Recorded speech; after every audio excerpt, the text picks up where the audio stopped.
নামাজের মধ্যে 14টি ওয়াজিব রয়েছে। কয়টি? 14টি। নামাজের মধ্যে 14টি ওয়াজিব রয়েছে। 1 নাম্বার, সূরা ফাতিহা পুরা পড়া। আলহামদুলিল্লাহি রাব্বিল আলামিন থেকে নাস পর্যন্ত পুরা সূরা ফাতিহাটা পড়া হচ্ছে ওয়াজিব। কি? ওয়াজিব। সূরা ফাতিহা 1 নাম্বার, সূরা ফাতিহা পড়া হচ্ছে ওয়াজিব। 2 নাম্বার, সূরায়ে ফাতিহার পর অন্য একটি সূরা মিলানো হচ্ছে ওয়াজিব। সূরায়ে ফাতিহার পর অন্য একটি সূরা মিলানো হচ্ছে ওয়াজিব। 3 নাম্বার, রুকু সেজদায় দেরি করা। রুকু এবং সেজদায় দেরি করা। অনেকে আছে, বেশিরভাগ মুরব্বীরা করে, ছোট বাচ্চারাও করে, রুকুতে যায় বেশিক্ষণ থাকে না, তাড়াতাড়ি করে উঠে যায়। আছে না? আছে। এরকম না করা। রুকু সেজদা দেরি করা হচ্ছে কি? ওয়াজিব। যদি ইচ্ছাকৃতভাবে করেন তাহলে নামাজ পুনরায় আবার পড়তে হবে, আর যদি অনিচ্ছাকৃতভাবে হয়ে যায় তাহলে নামাজে সাহু সেজদা দিলে হয়ে যাবে। তো নামাজে রুকু সেজদায় দেরি করা, রুকুতে যাওয়ার পর সুবহান রাব্বিয়াল আযীম, সুবহান রাব্বিয়াল আযীম, সুবহান রাব্বিয়াল আযীম কমপক্ষে 3 বার বলা, অথবা কমপক্ষে 5 বার বলা, অথবা 7 বার বলা হচ্ছে ওয়াজিব, সুন্নত। তো রুকু সেজদায় দেরি করা হচ্ছে ওয়াজিব। রুকু সেজদায় যাইয়া দেরি করা কি? ওয়াজিব। 4 নাম্বার, রুকু হইতে সোজা হইয়া দাঁড়াইয়া দেরি করা হচ্ছে ওয়াজিব। রুকু থেকে সোজা হইয়া দাঁড়াইয়া একটু দেরি করা হচ্ছে ওয়াজিব। অনেকে আছে রুকু করে সামি আল্লাহু লিমান হামিদা রব্বানা লাকাল হামদ বলে যে দাঁড়ায়, গুছা হইয়া সেজদা দিয়ে দেয়। মানে এরকম সোজা হয়ে আর সময় দেয় না, মানে এরকম রুকু থেকে একটু আবার সেজদা চলে যায়। অনেকে আছে, এখানে অনেক মুরব্বীরাও আছে, বাচ্চারাও আছে, দেখি, অনেককে দেখি। তো আজ থেকে আমরা জানলাম রুকু হইতে সোজা হয়ে দাঁড়িয়ে দেরি করা। এই দোয়া পড়েন রুকু থেকে সোজা হয়ে দাঁড়িয়ে, সামি আল্লাহু লিমান হামিদা রব্বানা লাকাল হামদ হামদান কাসীরান তাইয়িবান মুবারাকান ফি। দোয়া করেন আল্লাহর কাছে। রুকু হইতে সোজা হয়ে দাঁড়াইয়া দেরি করে কি? ওয়াজিব। 5 নাম্বার, 2 সেজদার মাঝখানে সোজা হইয়া বসা ওয়াজিব। 2 সেজদার মাঝখানে সোজা হইয়া বসা ওয়াজিব।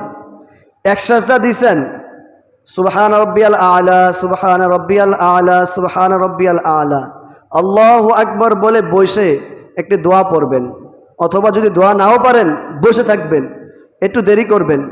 অনেকে আছে সেজদা একটা দিয়ে মানে না বসতে একটা দিয়ে দেয়। আছে না? আছে, অনেকেই আছে। তো আজকে আমরা জেনে নেই, 1 সেজদা দিয়ে বসবেন, বসে একটি দোয়া আছে, দোয়া পড়বেন। দোয়াটি হচ্ছে রব্বিগফিরলি ওয়ারহামনি ওয়াআফিনি ওয়াহদিনি ওয়ারযুকনি। এই দোয়াটি পড়তে পারেন, না পারলে বসে থাকেন আপনি, আল্লাহু আকবার বলে বসেন, বসে একটু অপেক্ষা করেন, 1 সেকেন্ড 2 সেকেন্ড বসে অপেক্ষা করে আবার দেন, আরেকটি সেজদা দেন। একটি সেজদা দিতে না দিতে আরেকটি সেজদা চলে যায়। এরকম করলে নামাজ ওয়াজিব তরক হবে। ওয়াজিব তরক হলে ইচ্ছাকৃতভাবে করলে নামাজ ভেঙে যাবে, আবার পড়তে হবে। অনিচ্ছাকৃতভাবে হয়ে গেলে সাহু সেজদা দিলে নামাজ হয়ে যাবে। 6 নাম্বার, দরমিয়ানি বৈঠক করা। দরমিয়ানি বৈঠক 4 রাকাত নামাজ হলে 2টি বৈঠক হয়, 2 রাকাত নামাজ হলে 1টি বৈঠক হয়। 2 রাকাত যদি নামাজ হয় তাহলে 1টি বৈঠক হয়, আর যদি 4 রাকাত নামাজ হয় তাহলে 2টি বৈঠক হয়। অর্থাৎ দরমিয়ানি বৈঠক, দুটো বৈঠকে বসতে হবে। দরমিয়ানি বৈঠক করা হচ্ছে ওয়াজিব।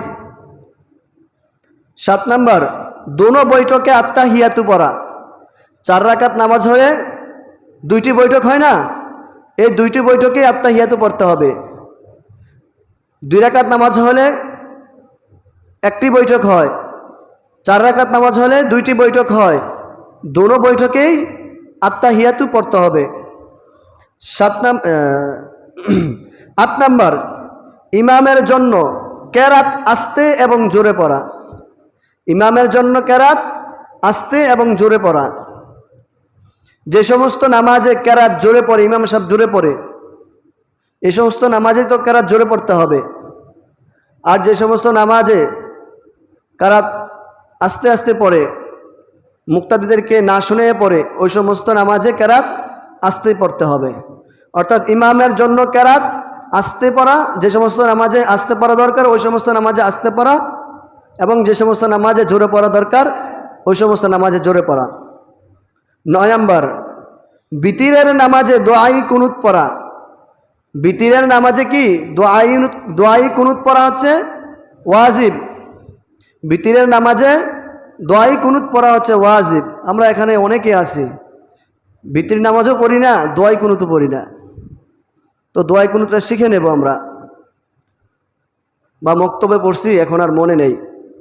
ভাই শিখতে হবে। আমরা মুসলমান, আমরাই যদি নামাজের ওয়াজিবগুলো কয়টি, নামাজের ফরজ কয়টি, সুন্নত কয়টি, দোয়াই মাসুরা, দোয়াই কুনুত, আত্তাহিয়াতু এগুলো না পারি, তার কে পারবে, কে পড়বে? ইহুদি খ্রিস্টানরা পড়বে? ভাই পড়বে না। অনেকেই আছে কোরআন শরীফ পড়তে পারি না। তো কোরআন কাদের জন্য? কোরআন তো মুসলমানদের জন্য ভাই। মুসলমান যদি কোরআন না জানে, মুসলমান যদি নামাজের ফরজ, নামাজের ওয়াজিব, মাসলা মাসাইল না জানে, ভাই কে জানবে? ইহুদি খ্রিস্টানরা জানবে? ইহুদি খ্রিস্টানরা তো জানবে না ভাই, মুসলমানদেরকে জানতে হবে। 10 নম্বর, দুনো ঈদের নামাজে 6 তাকবীর বলা। আমরা কিছুদিন আগে ঈদের নামাজ পড়ছি না, ঈদুল ফিতরের নামাজ পড়ছি না। ঈদুল ফিতরে অতিরিক্ত 6টি তাকবীর দেওয়া হয়। প্রথম রাকাতে আল্লাহু আকবর বলে সানা পড়ার পর আল্লাহু আকবর বলে হাত উঠে কয়টি তাকবীর দেয়? 3টি। প্রথম রাকাতে 3টি। তারপর হাত বেঁধে সূরাতুল ফাতিহা অন্য সূরা পড়ে। তারপর প্রথম রাকাত শেষ করে দ্বিতীয় রাকাত যখন শুরু করে, দ্বিতীয় রাকাত শুরু করার পর সূরা ফাতিহা এবং অন্য একটি সূরা মিলানোর পর রুকুতে যাওয়ার আগে আবারও অতিরিক্ত 3টি তাকবীর দেয়। কয়টি দেয়? 3টি। মোট 6টি। প্রথম রাকাতে 3টি, দ্বিতীয় রাকাতে 3টি, এ মোট হচ্ছে 6টি। অর্থাৎ দুনো ঈদের নামাজে 6 তাকবীর বলা হচ্ছে ওয়াজিব। 11 নম্বর, প্রত্যেক ফরজ নামাজের প্রথম 2 রাকাতকে কেরাতের জন্য নির্ধারিত করা। প্রত্যেক ফরজ নামাজের প্রথম 2 রাকাতকে কেরাতের জন্য নির্ধারিত করা। যদি 4 রাকাত নামাজ হয়, প্রথম 2 রাকাতে কেরাত পড়বেন, সূরা ফাতিহার পরে কেরাত পড়বেন।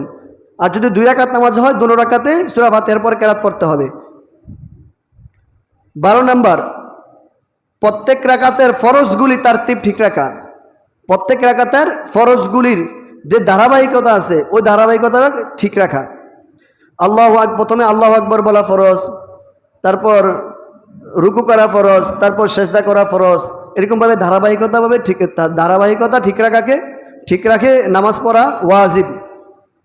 কেউ যদি আল্লাহু আকবর বলে নিয়ত বাঁধলো, তারপর সেজদায় চলে গেল রুকু না করে, তাহলে কি ধারাবাহিকতা ঠিক হলো? ওয়াজিব তরক হলো। ইচ্ছাকৃতভাবে করলে নামাজ ভেঙে যাবে, পুনরায় পড়তে হবে। অনেক ইচ্ছাকৃতভাবে করলে সাহু সেজদা দিলে হয়ে যাবে। 13 নম্বর, প্রত্যেক রাকাতের ওয়াজিবগুলি তারতিব ঠিক রাখা। এই যে এতক্ষণ বলতেছে সিরিয়ালে, এই ওয়াজিবগুলি ধারাবাহিকতা ঠিক রাখতে হবে। 14 নম্বর, আসসালামু আলাইকুম বলে নামাজ শেষ করা। কি করা? আসসালামু আলাইকুম বলে নামাজ শেষ করা। এ হচ্ছে নামাজের ওয়াজিব। নামাজের ওয়াজিবগুলো সংক্ষিপ্তে বলে দেই। আলহামদুলিল্লাহ সূরাতুল ফাতিহা পুরা পড়া, সূরা ফাতিহার পর অন্য একটি সূরা মিলানো, রুকু সেজদায় দেরি করা, রুকু হইতে সোজা হইয়া খাড়া হইয়া দেরি করা, 2 সেজদার মাঝখানে সোজা হইয়া বসিয়া দেরি করা, দরমিয়ানি বৈঠক করা, দোনো বৈঠকে আত্তাহিয়াতু পড়া, ইমামের জন্য কেরাত আস্তে এবং জোরে পড়া, বিতিরের নামাজে দোয়াই কুনুত পড়া, 2 ঈদের নামাজে 6 তাকবীর বলা, প্রত্যেক রাকাতের ফরজগুলি তারতিব ঠিক রাখা, ধারাবাহিকতা ঠিক রাখা, প্রত্যেক রাকাতের ওয়াজিবগুলি তারতিব ঠিক রাখা, আসসালামু আলাইকুম বলে নামাজ শেষ করা।